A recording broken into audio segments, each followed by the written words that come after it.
Good morning, folks. Two huge stories today, so let's blow through some quick updates. Drought zone continues to appear abated in the southwest with the flooding they took there the last 2 weeks. Curiosity team declares 2% water found in the Martian soil, with oxygen, CO2, and sulfur gases released by thermal induction. We've measured a ton of water from space on that planet, and we did indeed expect that news eventually. The Teleca volcano in Nicaragua erupted this morning. Pretty startling for the locals. U.S. convergence today hopefully won't dump snow like it did last night, but we could see strong storms leading the pressure cell. Sunspots in tandem crossing the sun with the mixing up north, but it is separating as the umbras grow. He needs some luck as flares are still on the floor, and it does appear the solar wind's going to join him down there.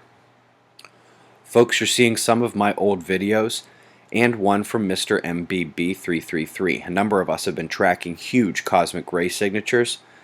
Sometimes I've thought they could be errors, but folks, I do not think these are errors at all. Yesterday morning, when you folks caught this immediately upon the reading popping up, we had full-scale tracking of cosmic rays all day. The readings got larger. The readings were confirmed at other stations and on other sites.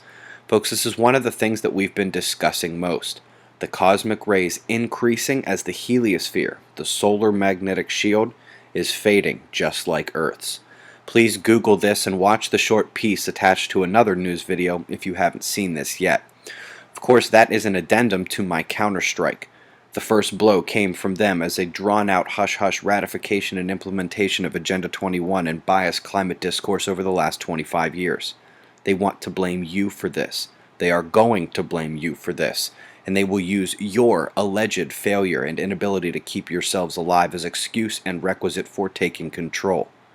Let's start with their setup for climate change mitigation, claiming atmospheric aerosols work significantly well and have been working. Will you vote yes on solar radiation management? I won't. How about their lies regarding energy from space, solar or cosmic? They describe the steady solar irradiance over a period of time, and as we've stated before, if you just look at the UV output of the sun, that is fairly constant. However, what's changing is Earth's magnetosphere. Kyoto claims it's been fading for 400 years, and NASA says it's 10% weaker than it was just 150 years ago. So measuring constant solar energy doesn't really help us when our shield is disappearing, which also absolutely plays a role in cosmic ray interactions on the night side of the planet. I love their explanation for a recent reduction in warming.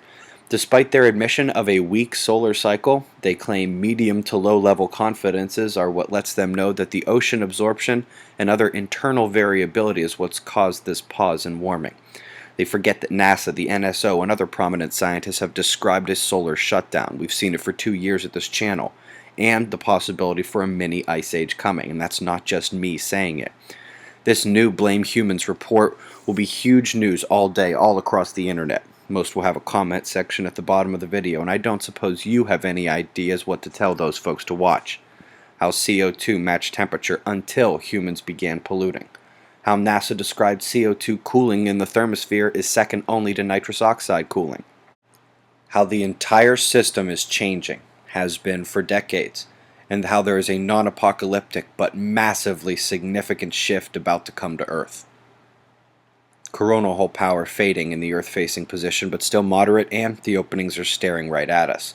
So far, Pakistan, Peru, and Mexico take the cake past few days. Eyes open. No fear. It's 6:35 a.m. Eastern Time, and spread the news. Our world is changing, and they want to blame you. Be safe, everyone.